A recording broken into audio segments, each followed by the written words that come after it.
In this video, we are breaking down the villains of the Dream SMP. This is the 5th episode of the series so far, so if you haven't seen the first 4, go give them a look. I've taken a look at all 40 plus members of the Dream SMP and narrowed down a list of 8 villains. We are looking at each one with the goal of determining who the greatest villain of the Dream SMP is, and today we're looking at BadBoyHalo. Please consider subscribing if you haven't already, as this video marks only the halfway point in the series. I'm uploading a video in the series just about every other day, culminating in a final video that ranks every Dream SMP villain, finding the greatest of all time.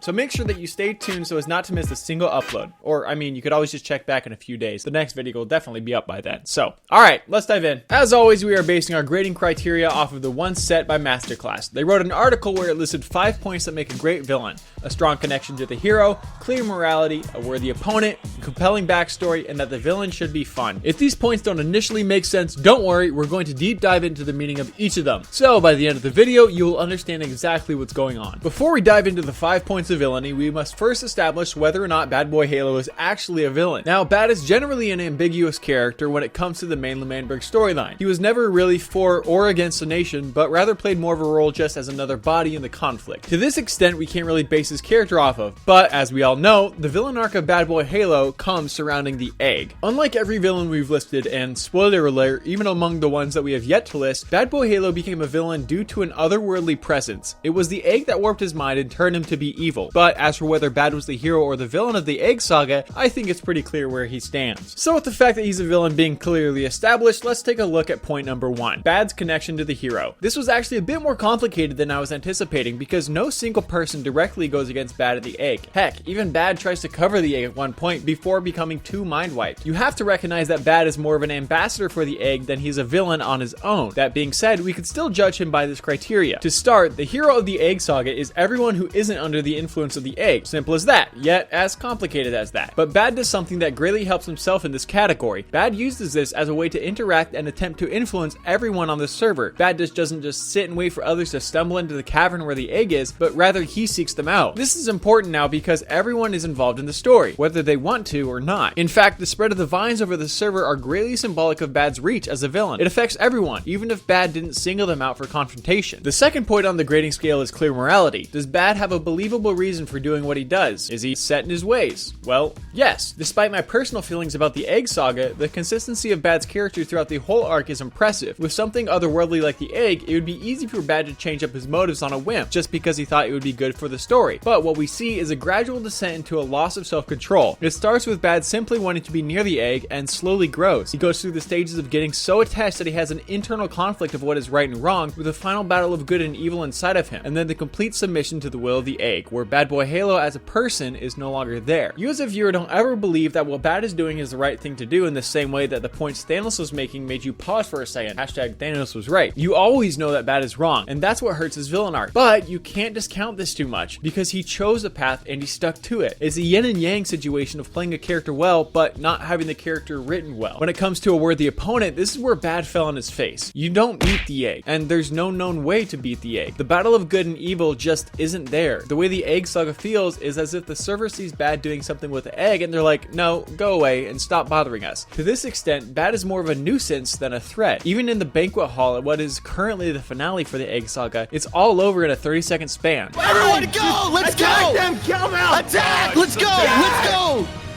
Save Let's us! go on! No! Let's go! Die! Save us! You Bad, I've told you for so long, this stupid egg thing is just bringing trouble, nothing but trouble, Bad. And it's time to end with this stupid games, Bad. I'm done with this. I'm so done with this.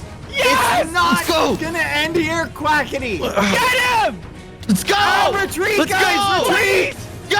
Now, of course, this could be due to Quackity's writing, but nonetheless, that's what happened, so that's what we have to work with. When it comes to the backstory of Bad, this is quite solidified, but not that strong. I mentioned it before, but Bad's backstory is the progression of him just wanting to be near the egg to him sacrificing people to the egg. We get to see Bad slowly and surely lose himself in the process, but again, this is just because he played the character well. It doesn't mean that the character himself is written well. Bad definitely gets points for sticking with his own criteria, but a good backstory should make you rethink parts of your own life, or feel sympathetic sympathetic for the villain, but his backstory does neither. I can't remember being influenced by an egg in my own life, and I just don't feel sympathy for Bad. The rest of the story with LeManbrick and the disc are all happening in a world that is vanilla Minecraft, and the story of Bad is neither vanilla nor Minecraft. And villains should be fun, but Bad isn't. This idea, of course, is that the villain should make you sit up and take notice when they're on screen or when they talk. Bad doesn't do this. Like I mentioned before, the attitude towards Bad from the rest of the server is to shoo him back to his cavern with the egg. No one perceives him as a threat, but rather an annoyance that they want to clean up. Even look at character interactions when the vines spread. Their biggest beef is the fact that it's making the server look ugly, and that's not the strongest point you want your villain to be known for. But this is where Bad stands. Despite all of this, Bad's character as a villain is well played in its own world. But go ahead and make sure to watch all the other videos so that way you can get an idea of everyone else that we're working with. We've looked at Techno, Jack Manifold, and more, so go give them a look. If you would consider subscribing, that would mean the world to me. This series has taken a lot of time to make, so I would greatly appreciate it if you subscribe. Thank you all again, and I will see you in the next few days for another villain.